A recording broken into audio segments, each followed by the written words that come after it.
Hi, I'm Eric Johnston. I'm the business editor for the Australian Business Review, and I have here with me today Turi Condon. She's the Prime Space editor for the Australian Business Review, and she's here talking to me about her interview she did with Frank Lowy, the chairman of the, better known as the chairman of the Westfield Group. So Turi, welcome. Thanks for coming in today. Thanks, Eric. And so, just what were some of the themes that Frank was talking about to you? And I do appreciate it. He doesn't often give interviews to reporters outside the news cycle. No, he doesn't give many interviews, and it was great to see him. And he was relaxed and enthusiastic about the business because, of course, Westfield's just had the large split where it split into the international focused Westfield Corporation and the locally focused Centre Group. And we're talking about $70 billion worth of assets here, so it's huge. And the sorts of things he was talking about was all the challenges that are coming up in business in terms of the digital world. Westfield, I think, was considered being a little bit behind in digital, and they're throwing a lot of money at it. He wouldn't say how much. That's one theme. He talked about the scale of the developments, saying every move is $1 billion move now as they try and create these iconic malls across the US, the World Trade Center, and Britain, where they have 3 projects really, or 3 large centres now, or 3 on the go. Can you talk about the Westfield model and where it's come from to where it is today, and where are they headed more generally as a business? Yeah, I suppose starting in the back lots of Blacktown, and then now it's become an iconic brand.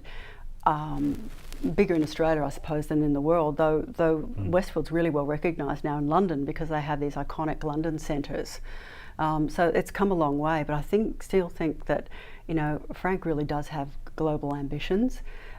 He's still talking about expansion in the US with the World Trade Center, massive projects in Britain. They've bought more of a large project in Milan. They've tried to dip their toes into South America and may well do so again. He alluded to that they were still interested in Brazil. And of course, I suppose eventually an eye to Asia.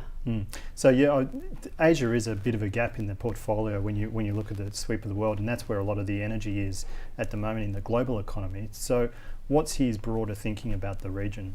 I did actually ask about Asia because I was curious myself, and his response to that was they really do well out of mature economies where people have money, they're not spending so much on mortgages, where there are well-to-do suburbs that are around these great centres, so mature economies. And his response to that was, yes, Asia, but certainly not within 5 years, and probably closer to 10 as those markets mature. And he pointed out Westfield's probably got quite a lot on its own plate at the moment. And what about in terms of the succession of internally for Westfield? So it is split. The management is split at the moment.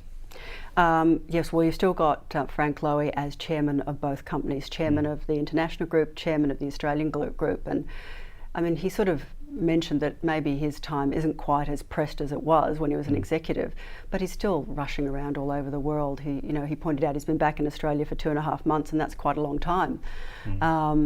I think, though, he does really seem committed and very passionate about the company, and I suspect he'll be there a while to go. Do you get a sense that, as a chairman, you get caught up in a lot of the day-to-day bureaucracy of the business, but as a chairman, do you get a sense that he still understands what the value of rental space is in Parramatta and also in some of the operations they have down in Melbourne? Yeah, I'm sure that he's probably right across the business. I mean, he does say he doesn't have it's probably a bit more of a helicopter view now, but he started that business, so I imagine he still probably knows what most dollars spent in it are, I would think. Yeah. Okay. Well, thank you for coming in, and thank you for watching the video.